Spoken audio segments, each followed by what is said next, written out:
परवा भीमा नदी पात्रामध्ये झालेल्या बोट दुर्घटनेत बेपत्ता झालेल्यांचा शोध सुरू। बेपत्ता 6 जणांपैकी 3घांचे मृतदेह पाण्यावरती तरंगताना आढळून आले।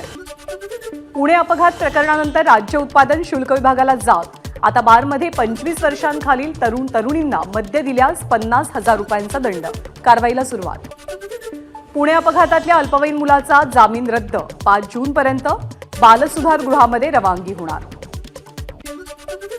पुणे अपघात प्रकरणातील अल्पवयीन तरुणाचे वडील विशाल अग्रवालला 3 दिवसांची पोलीस कोठडी।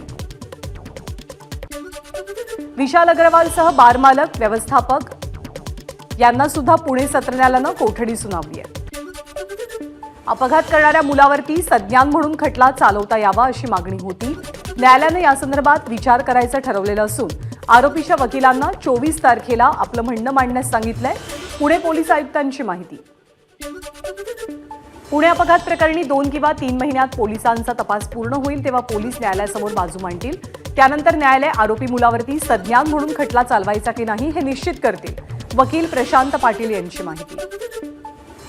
पुणे अपघात प्रकरणातील आरोपीचे वडील विशाल अग्रवालवरती शाईफेक करण्याचा प्रयत्न। वंदे मातरम संघटनेच्या 5 ते 8 कार्यकर्त्यांना पोलिसांनी ताब्यात घेतलं।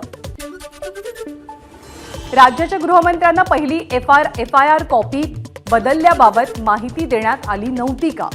की गृहमंत्री पोलीस प्रशासन आणि बिल्डरला वाचवण्याचा प्रयत्न करतायत? रवींद्र धंगेकरांचा एक्स पोस्टवरनं फडणवीसांना सवाल। पुणे अपघात प्रकरणी कलम 304 मूळ एफआयआर दाखल करताच लावलं गेलंय। एफआयआरची कॉपी शेअर करत मुरलीधर मोहोळ यांचं धंगेकरांना प्रत्युत्तर। तर साप म्हणून भुई थोपटणं हे धंदे सोडून द्या, मोहोळ यांचा धंगेकरांवरती निशाणा। पुणे अपघात प्रकरणी आरोपीला कठोर शिक्षा व्हायला हवी, अमृता फडणवीसांची एक्स पोस्टवरनं मागणी। इंदापूरच्या कळाशी गावात सुप्रिया सुळेंनी उजनी धरण बोट दुर्घटनेतल्या नातेवाईकांची भेट घेतली। दुर्घटनेमधल्या नातेवाईकांचा खासदार सुप्रिया सुळेंसमोर मोठा आक्रोश। लोकसभा निवडणुकीच्या 6व्या टप्प्यातील मतदानाचा प्रचार आज संपतोय। देशात 8 राज्यांमधील 58 लोकसभा जागांसाठी 25 मेला मतदान। राज्य निवडणूक आयोगाकडनं अधिकृत मतदान टक्केवारी जाहीर। राज्यात 48 जागांवरती 61.5% मतदान। 2019च्या तुलनेत केवळ 0.09% मतदान कमी। देशामध्ये 6व्या आणि 7व्या टप्प्यात होणाऱ्या निवडणुकीच्या पार्श्वभूमीवर मुख्यमंत्री एकनाथ शिंदे उत्तर प्रदेश आणि दिल्लीत प्रचारासाठी जाण्याची शक्यता। देवेंद्र फडणवीस दिल्ली दौऱ्यावर। दुपारी 12 वाजता उत्तर पूर्व दिल्ली मतदारसंघात फडणवीसांचा रोड शो। आप म्हणजे आम आदमी पार्टी नाही तर अकेला अरविंद पार्टी। उपमुख्यमंत्री देवेंद्र फडणवीसांची आम आदमी पक्षावर टीका। महाराष्ट्रात विजयाचा रेकॉर्ड आम्ही कायम ठेवू आणि देशात बहुमतानं निवडून येऊ। तसंच दिल्लीतल्या 7ही जागा भाजप जिंकेल। एबीपी माझाशी बोलताना देवेंद्र फडणवीसांचा दावा। दिल्लीमधल्या चांदनी चौकामध्ये देवेंद्र फडणवीसांचा रोड शो। दिल्लीतील भाजप उमेदवाराच्या प्रचारासाठी फडणवीस दिल्लीत। गजानन कीर्तिकरांनी ठाकरे गटाचे उमेदवार अमोल कीर्तिकरांचा उघडपणे प्रचार केला नाही। कीर्तिकरांनी मुख्यमंत्र्यांसोबत बोलून वाद मिटवावा। दीपक केसरकरांची प्रतिक्रिया। पुणे अपघात प्रकरणी बाल आणि न्याय हक्क कोर्टानं अल्पवयीन मुलाला सोडलं, मात्र सरकारनं ही केस पुन्हा स्टँड केली। मग तुम्ही गृहमंत्र्यांवरती आरोप कसे करताय? दीपक केसरकरांचा अनिल देशमुखांना सवाल। फतव्यांशिवाय मुंबईमधील एकतरी जागा जिंकवून दाखवा, मंत्री दीपक केसरकरांचं ठाकरे गटाला आव्हान। निवडणुकीच्या दिवशीची ठाकरेंची पत्रकार परिषद राज्य निवडणूक आयोग तपासून पाहणार। उद्धव ठाकरेंनी मतदान सुरू असताना आयोगावरती आरोप केल्याची तक्रार भाजपचे आमदार आशिष शेलार यांनी केली आहे। बारामतीमध्ये सुनेत्रा पवार, बीडमध्ये पंकजा मुंडे आणि परभणीतनं आपण निवडून येणार, ही काळ्या दगडावरची पांढरी रेष। महायुतीचे उमेदवार महादेव जानकरांना ठाम विश्वास। बीड आणि परभणीमध्ये ओबीसी मराठा वाद महाविकास आघाडीनं खतपाणी घालून वाढवला। बीड आणि परभणीमध्ये सर्वात जास्त कोण फिरलं हेही पाहायला पाहिजे। मनोज जरांगेंचं नाव न घेता महादेव जानकरांचा गंभीर आरोप। 400 पारमध्ये महाराष्ट्रातल्या जागा सगळ्यात जास्त असतील, मंत्री उदय सामंतांना विश्वास। तर पुणे प्रकरणी देवेंद्र फडणवीसांनी संवेदनशील गृहमंत्री कसा असतो हे दाखवून दिलं, सामंत यांचं वक्तव्य। करवीरचे काँग्रेसचे आमदार पीएन पाटील यांचं निधन। बाथरूममध्ये पाय घसरून पडल्यामुळे त्यांच्या डोक्याला मार लागला होता। उपचारादरम्यान वयाच्या 71व्या वर्षी त्यांनी अखेरचा श्वास घेतलाय। करमाळा तालुक्यातील उजनी जलाशय परिसरात वादळी पावसामुळे केळी बागांचं नुकसान. केळी बागांच्या नुकसानीची सुप्रिया सुळेंकडून पाहणी. केंद्र आणि राज्य सरकारनं नुकसानग्रस्तांना मदत करावी, सुप्रिया सुळेंचं वक्तव्य. धाराशिवच्या जुनोनी गावात अनुदान न मिळाल्यामुळे दूध उत्पादक शेतकरी आक्रमक. रस्त्यावरती दूध ओतून शासनाचा निषेध. SRT या अत्याधुनिक शेती तंत्रज्ञानाच्या माध्यमातून शेती करणाऱ्या शेतकऱ्यांचा सन्मान. नेरळजवळच्या मालेगावच्या सगुण बागेत कार्यक्रमाचं आयोजन.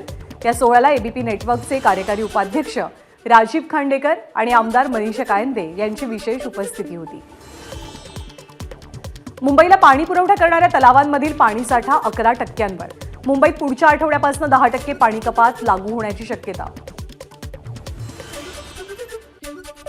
मुंबईतील डिजिटल होर्डिंगचाही वाहतुकीला धोका असल्याचं समोर.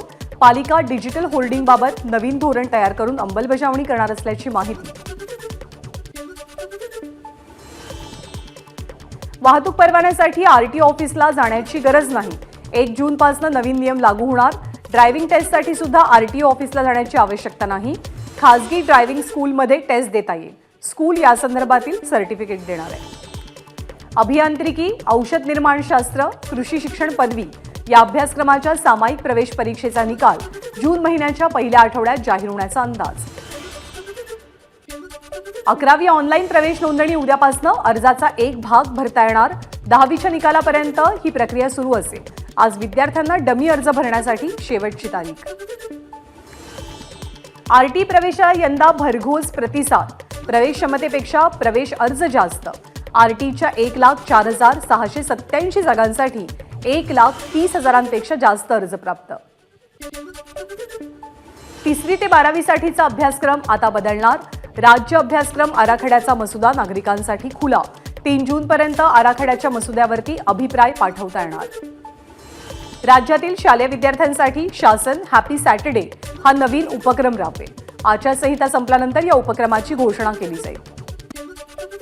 पवई तलाव परिसरातील पक्षी आणि मगरींच्या प्रजोत्पादनाला संरक्षण.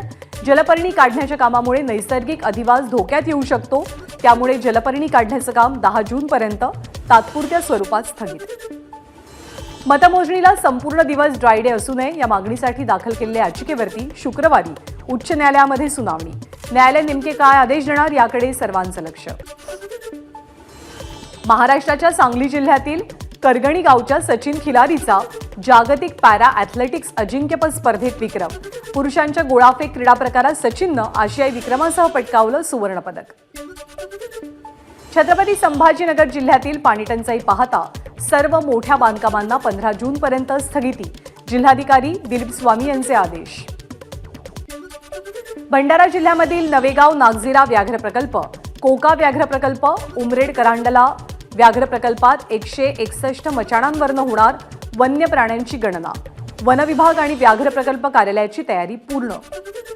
अमरावतीच्या वरुड तालुक्यातील शेंदूरजना घाट परिसराला वादळी वाऱ्यासह पावसानंही झोडपलं. 20 घरांवरचे पत्रे उडाले तर जीवनावश्यक वस्तूंचेही नुकसान. वाशिमच्या मंगरुळपीर तालुक्यातील शेलू बाजार इथे वादळी वाऱ्यासह जोरदार पाऊस.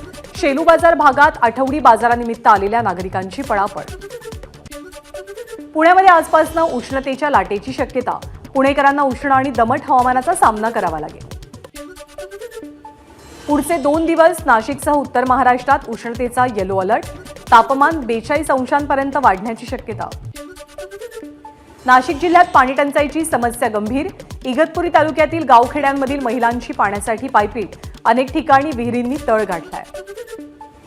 गेल्या 5 दिवसात अकोल्याचं तापमान 42 ते 44 अंश सेल्सिअस दरम्यान. वाढत्या तापमानाचा जनजीवनावरती गंभीर परिणाम. राज्यातल्या 23 जिल्ह्यांमध्ये भीषण पाणीटंचाई. सर्व प्रमुख धरणांमधील पाणीसाठा 24.3%. गेल्या वर्षी याच दिवशी राज्यातील धरणांमध्ये 34.36% इतका पाणीसाठा होता. ABP माझा, उघडा डोळे बघा नीट.